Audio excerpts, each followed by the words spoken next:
సీతమ్మను మనవాడ రమ్మని జనక మహారాజు రాజకుమారులందరినీ స్వయంవరానికి పిలిస్తే శివుని ధనుసు నేనంటే నేనెత్తుతా అని బొచ్చడు మంది వచ్చిండ్రు. ఇటు నుంచి రాములవారు, అటు నుంచి రావణాసుడు సుత వచ్చిండు. ఏ గిదెంత ఒంటి చేత్తో లేపుతా అని రావణుడు ఎంత దండలాడినా అస్సలు కాదు. అటెన్క రాముడు వచ్చి అల్కగా లేపి ఇరిచి పడేస్తాడు.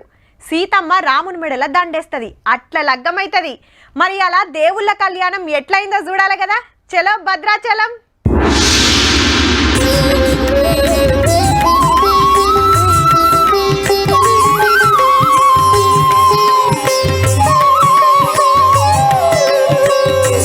భద్రాచలంలో రాములవారి తలవాల సంబరాలు. మిథిలా స్టేడియంలో సీతారాముల కళ్యాణం మా సంబరంగా చేసిండ్రు.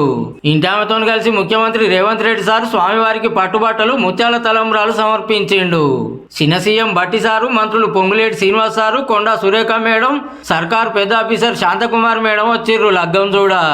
సీతమ్మకు అప్పట్లో రామదాస్ చేపించిన నగలను ఒక్కొక్కటి చూపించుకుంటూ సింగారిచ్చిండ్రు అయ్యవార్లు. ఇక అభిజిత్ లగ్గ ముహూర్తంలో వేద మంత్రాల నడుమ సీతమ్మ మెడలో పుస్తకట్టిండు రామయ్య.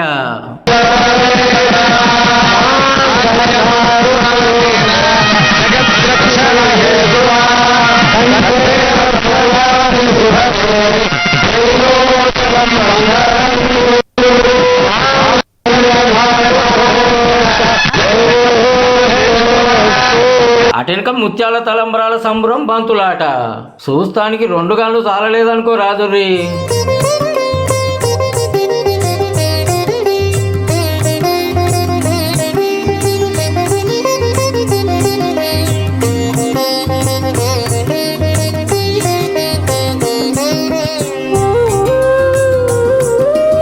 అన్నట్టు సీతమ్మ పెళ్లి చీరనేసింది మన సిరిసిల్ల నేతన్నేనుల్లో. దేవుళ్ళ పెళ్లికి 2 తెలుగు రాష్ట్రాల నుంచి సీతమ్మ వచ్చిండ్రు భక్తులు. రామనామ స్మరణతోని భద్రాచలం అంతా మార్మోగిందనుకో రాదుర్రి. అసలే ఎండలు దంచబట్టే వచ్చిన వాళ్ళకు తిప్పలు కాకుండా నీళ్ళ బాటలు, సల్ల ప్యాకెట్లు, అన్నప్రసాదం పెట్టిండ్రు గుడికాడ.